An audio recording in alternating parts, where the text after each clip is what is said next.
All right, in this video, I'm at DevCon 2015. We're live. This is Richard Carlton. I'm here with Sterling. Now, Sterling, what's your last? I don't even know your last name, Sterling. Last name is Rouse. Okay, and you've been with 360Works for how long? Going on 8 years.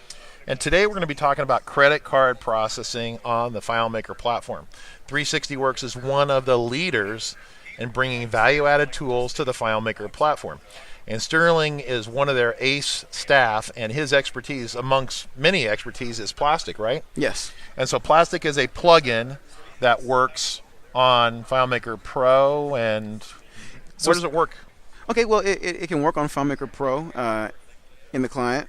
It can also work on the server, whether it be server-side scheduled scripting, perform script on server, or even in web publishing. So it can work on Web Direct, and it can work on custom web publishing as well. Now, if we want to use with FileMaker Go, we'd have to be connected somehow to the FileMaker Go to the server so we could send the request to the server so the server could do the work for us, right? Correct. We would need a hosted database and then install the plugin server-side and use the perform script on server script step to initiate the plugin function call from within Go.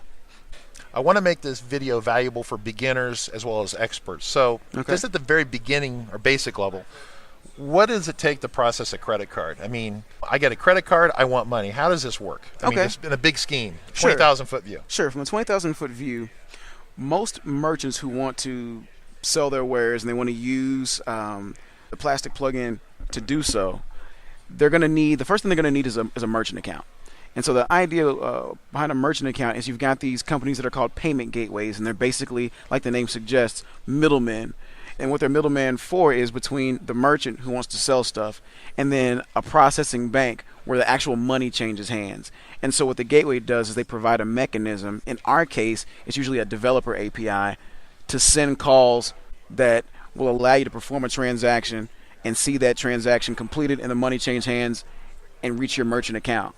So FileMaker needs to talk to the gateway people, basically, is what you're saying. Yes. And then the gateway people go out on a network somewhere and they finish transacting it at a bank somewhere? Right. And then that transaction will settle at some point. So what will happen is that transaction will be authorized, but it might not settle immediately. Now, this is important terminology that a lot of people don't understand. When you run a credit card, typically the money is not instantly in your bank account. Correct. What happens is generally, now see if I get this right, during the day, say you're a business, you're a dog food company or a store, and you're going to do 20 orders with the credit card, and they're authorized, each one's authorized. At the end of the day, the gateway or the bank, they run a process to finalize the orders and move the money, right? Correct. And that's usually called settlement. And you're correct. That can be configured at both levels. You know, I think where the payment gateway is helpful is that many of them, not all of them, but will give you the opportunity to set a specific time that you want that settlement to occur. And every day at that time, it will go through the log of authorized transactions, the pending ones that are waiting finalization, and will settle those transactions for you. Okay. Now let me ask you a question. Your software, I guess, obviously allows us to talk to the gateway and put a credit card in, and we're going to see that in a second. Sure. Can we also refund money with your plugin? Absolutely. You can not only can you refund transactions, but you can void transactions as well. And the difference between those two concepts has a lot to do with the settlement that we just talked about. If a transaction has not yet settled, it can be voided. If it's been settled, then the money's moved. Right. Then you're refunding. Then you have to refund it. Correct. Okay, great. So let's talk about the gateways that you support. So we can send, authorized.net's a big one. It's a huge industry one. I know big business uses authorized.net. So they're a gateway you talk to. Who else can you talk to move money around? We have quite a number of gateways.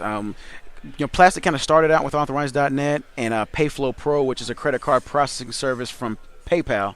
But we extended it to work with First Data, TransFirst.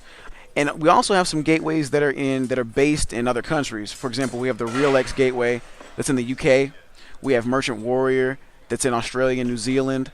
And we also have Moneris in Canada. Okay. Yeah. So big ones people ask me about all the time, at least domestically in the United States, they're asking me about PayPal, right? So you do talk to PayPal. We do talk to PayPal, but it's not how most people think of PayPal. Most people think of PayPal as, if I'm going to go purchase something on PayPal, I'm going to go to some site, click a button to say buy with PayPal, and then get redirected to the PayPal site where I log in with my credentials and pay for that that item, and then maybe get brought back to the site where I initiated the transaction.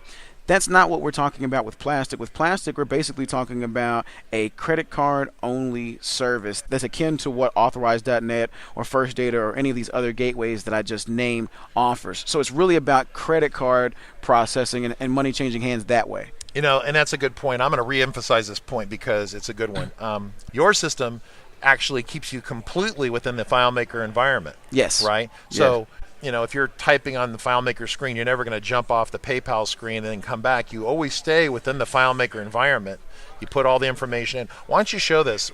Run us through a sample. Sure. So what we have right here is a simple example and kind of showing the basic criteria necessary to run a transaction. And what we're using here is a test account from Authorize.net, and the parameters that are required to execute this transaction are a merchant account name, a merchant account password, the amount that you want to run the charge for, the card number, and the expiration date. So if you have those 5 pieces of information, at minimum, you're able to run a transaction. Now let me just cause a timeout right now. Sure. So say I'm brand new. I need a merchant account name. How do I just go get that? Where do I get that from? Well, for any merchant accounts, you're going to need to more than likely go to their website. We going to Authorize website or the bank's website? You're going to the Authorize.net website. The beautiful thing about a payment gateway is the payment gateway is, in most cases, already made the inroads with various payment processors. So a lot of back-end, so when you're talking about back-end payment processors, you're talking about companies like First Data or Chase Payment Tech, you know, those types of those companies. Some of those companies also operate gateways, but their primary business is being that back-end processor and moving that money around. And so a company like Authorize.net has taken the time to establish a relationship with many processors so that usually, if you're a merchant, your home bank probably has a specific relationship with one of these credit card processors, and Authorize.net has already reached out to that processor and established a bit of a relationship. So once you start setting up an account with them and filling out, you know, the paperwork for Authorize.net, they're going to go ahead and handle that back end. So say I'm Wells Fargo or Bank of America or something like that. Yeah. I would actually give that information Authorize.net, like my account number, and then they would know how to route the money to my account. Is that how that would work? Yeah, exactly. You're going to let them know who you bank with. You're going to give them, you know, a ton of information at the outset, and they're going to take that information, go reach out to your bank, and presumably there will already be a relationship with whomever that bank uses as a specific credit card processor, and they'll handle the rest of it from there. Great. So we said all that. So basically the merchant account name and account password are going to be specific to a bank account or merchant account that you're going to have, but it's specific to you and it's secret. Right. So while we see it here on screen, normally this is going to be hidden information. Absolutely. Right. Okay, so let's go through this. How's this? Give us a demo. So all right. So right now we're just going to run a basic sale transaction. Like I said, we have those 5 pieces of information. We're just going to hit this sale button, which behind the scenes is running a script, and that script is performing a function which is kind of the most used function in the Plastic plugin, and it's called CC Process Payment. So I'm going to run the charge, and then we're going to run it again, kind of walking through the script that's getting executed behind the scenes. So just hitting the sale button. We're taking in this demo file to a screen where we see the response of that transaction. Transaction succeeded, and we have a result code, an authorization code, AVS response, that stands for Address Verification Service. So there's some capability within a lot of merchant accounts to do address verification. Now this is basically credit card theft and fraud prevention, stuff like that. Exactly, right? Anti-fraud. So some credit card companies will say, hey, you have to put that information in, right? Correct. Or we won't authorize it. Correct. And they're really, when you put in an address, the only thing they're really concerned about is the zip code and the numeric portion of the address. So the number, the street number, right? So AVS response, CCV response. So when you're talking about those 3-digit card codes on the back of most credit cards, or in the case of American Express, the 4-digit number that's on the front, you can pass that verification code in using the Plastic plugin, and you'll get feedback as to whether or not that passed validation. And many gateways give you the ability to set flags to either reject or just give you just the basic feedback and allow you to make a decision as to how to deal with that transaction. A transaction you might still want transactions to go through but just get flagged, and you can do that, or you can You can tell your gateway, hey, I want declines anytime address verification fails or anytime card code verification fails. Okay, cool. So now this went through, this is test data, right? But Correct. you actually went out and talked to the authorized net just now? Yeah, Wow. absolutely. Yeah, their sandbox environment is actually pretty good because it gives you feedback that's exactly identical to the feedback that you would get if you did the real thing. So we're able to see. Tell people about the sandbox. So we got, for beginners here, the sandbox environment is like a test environment where we get to play with our toys in the sandbox, right? Correct. And what we do with the plastic plugin is we actually include our test credentials for you to play around with, so you can hit the ground running. Like, this demo file is actually the same demo file that ships with the plastic product. And so if you were to open this up for the first time having installed the plugin, you'd be able to run this simple example right off the bat by just clicking that button. You'd get immediate feedback and be able to see what's going on here. So having said that, let's try running this again and taking a closer look at the scripting that's involved in this simple example. And so in doing so, we're going to run this sale again. But we're going to step through it step by step. That's really cool.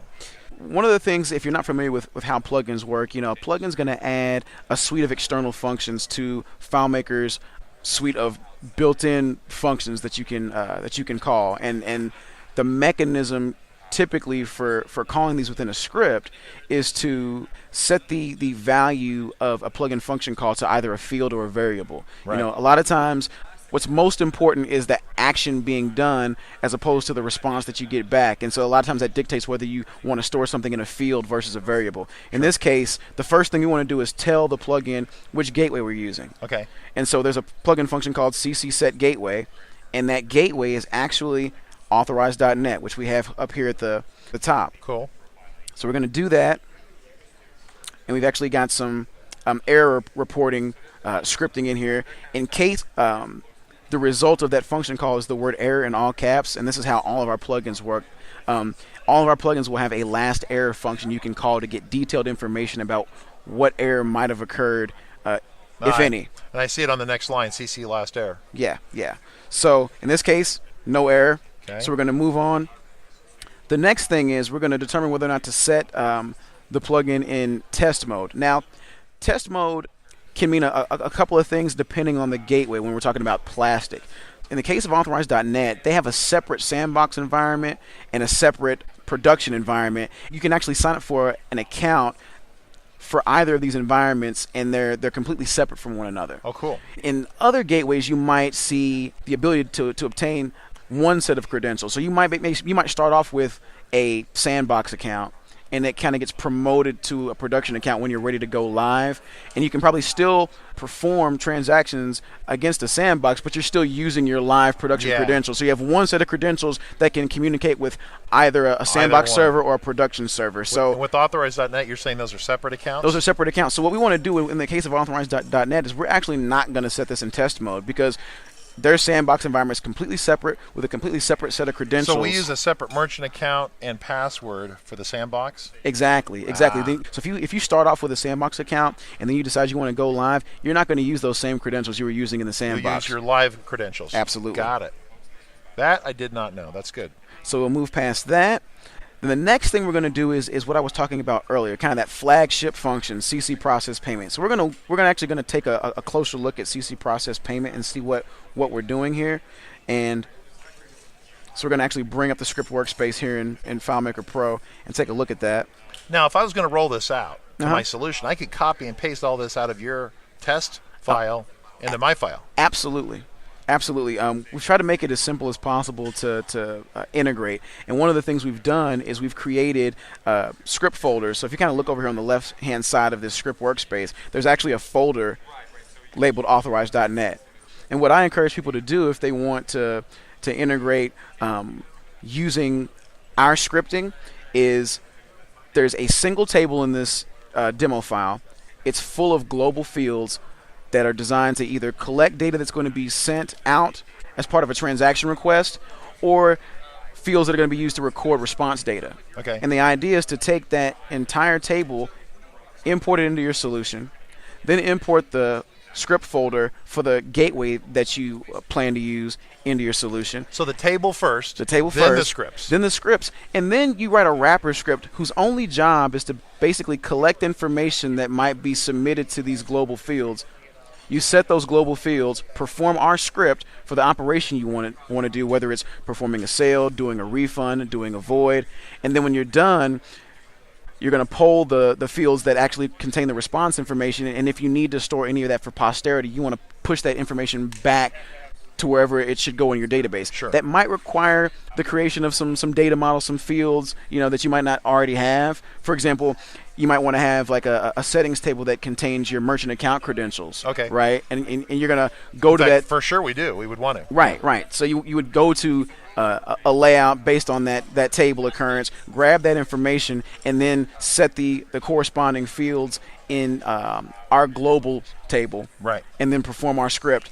And then when you're done, you grab the response information, clear the global fields in our table, and you can rinse and repeat. You can run another transaction. So that kind of workflow works well because the developer doesn't have to worry about the ins and outs of each plastic plugin function and what it's doing. All they're concerned about is really collecting information, putting it in the right place, running our script, grabbing the results, and putting it where it needs to go in the rest of their database. Perfect. So right now we're at the point where we're about to process the payment, and so we're going to perform the CC process payment plugin function. And I want to take a little bit of a closer look at that function to show kind of what's happening here. And so in a simple example, as you can see here, there are only 5 parameters here. Again, we talked about these before: merchant account name, password, amount, yeah, card number, expiration date. So when we actually call this function is actually going to initiate communication out across the internet. Exactly. Of all the plugin functions that we've called thus far in this script, this is the first one that's actually communicating with the payment gateway. And it's actually the only one in this particular script that's going to actually reach out and talk to the gateway. So this is the go do it command, right? This is where it doesn't say go do it, but this is go do it. Yeah, this is where the magic happens. Absolutely. All right, so we're going to back out of this. We're going to go back to our script debugger, and we're going to go ahead and execute that plugin function call. So as you can see, it took a second, reached out to the gateway, got us a result. Once again, we have some error handling code in our scripting. No error. No error. So now what we're going to do is, whereas when we set the gateway, we set it to a variable because we didn't care about storing the result of that for posterity. Right. We're actually going to set some response fields with relevant information from the response that we got back from the transaction. Yeah. Exactly. And this gets into, if you're a newer FileMaker developer, you're thinking about credit cards, it's really a good idea to have a transaction table where, regardless of whether something was processed and it didn't go through, or it processed and it was successful, there needs to be a transaction table like the log that never changes. Even if you cancel someone out, you don't want to go back and delete their record out of there. You want to show that you had a transaction, then you can't voided it or refunded it. But it's a complete single table that has a transaction of everything. Correct. I assume you're doing something like that. Yes. I mean, in our demo file, we don't do that per se because we don't want people using the demo file in and of itself as a POS system. It can be used as a tool to build a POS or to build something, right, a solution that performs credit card processing. But we definitely, as part of the integration process, encourage you to use a transaction table to keep that record of every record. transaction. And of course, the record can be connected to a specific invoice or a specific contact by using relationships. But I just want, because we're at the point now where we want to save the data. Absolutely, you're absolutely correct. So we're going to move through that. The cool thing about the CC process payment function is that it will return on success the transaction ID from the payment gateway for that specific transaction. You can actually use that data. If you wanted to, we could log into our authorized.net test account and actually reconcile that, actually see that the transaction went through and how it was recorded at a gateway level. But so that's an absolute unique ID that will not be duplicated anywhere else. Correct. So we've set that, and we go ahead and just set a kind of a stock response message that the transaction succeeded, and a stock field to say that the transaction succeeded and give it a 1 for success. Great. So we do that, and now Plastic, in addition to the plugin functions that kind of configure the plugin for use with a specific gateway and then perform a transaction, we're going to want to read specific response data. And so we have some helper functions to parse that data out of the response. Oh, okay. So things like the charge result, which is usually an approved, declined, error, that sort of thing. Most gateways have some variation of those 3 states when they're talking about a charge result. An authorization code is usually a number that comes from the back-end processor through the gateway, and then the gateway hands it back to Plastic. Then, as we talked about before, we have functions. Address, functions for getting the AVS response code, for getting the code verification response. You can also get the amount that was approved echoed back. So we, in this transaction, I think which we asked. Theoretically should match. Yes, theoretically that should match. There are some advanced features where that's not always the case, and we can talk about that a little bit. But for this particular transaction, this is going to match what we submitted to the gateway. And then we have another function for getting the raw response back from the gateway. Now, depending on the mechanism, the programming interface that a gateway exposes to us as plugin developers, most of the time we can get a raw response back. There are some gateways where we can't get a raw response back because their gateway mechanism is very, very locked down. But in this case, Authorize.net gives us that information, and we can parse that out to get things that some people want, things that we don't necessarily have a helper function for, and we give them the raw response to give them a means of pulling that data out if they want to. Sure. And that's pretty much it. That's pretty much it. So we're going to close this down. So that's the basics of a credit card transaction, and a refund would be almost identical. It's just a different command, correct? That's correct. That's correct. As a matter of fact, if we move into the advanced transactions, we could actually immediately void this transaction. We couldn't refund it because it wouldn't have been settled yet. Right. You know, we'd have to wait until that settlement period passes, and then we could go in and refund the transaction. But prior to that point, we can do a void, and as far as a void is concerned, it's almost as if the transaction never occurred. Wow. You know. Well, this is really, really cool technology. What's the approximate pricing for this product? There are three pricing levels. We have a single user license, and that's $95. We have a workgroup license, which is up to 10 users within a single organization, and that's $195. And then we have an enterprise license, which is unlimited users within a single organization, and it gives you the ability to use the server-side technologies in FileMaker Server, like web publishing and server-side scripting. And you also have a annual subscription for developers as well, right? Something like that? Plastic is part of our portfolio bundle that we offer, and so that's the ability to basically get virtually all of our products in one suite at a fraction of the cost. We're talking about 25% of the total cost of every one of these plugins bought individually. And that's a sweet program. I know that RCC is part of that, and that's how we license all our work from 360. And there's yet another licensing model for Plastic, and it's in the event that you wanted to use Plastic as part of a vertical market solution that you were selling. It's called a solution bundle license, and that's $19.95, so $1,995 for a solution bundle. One-time costs lets you distribute it in your vertical. Good.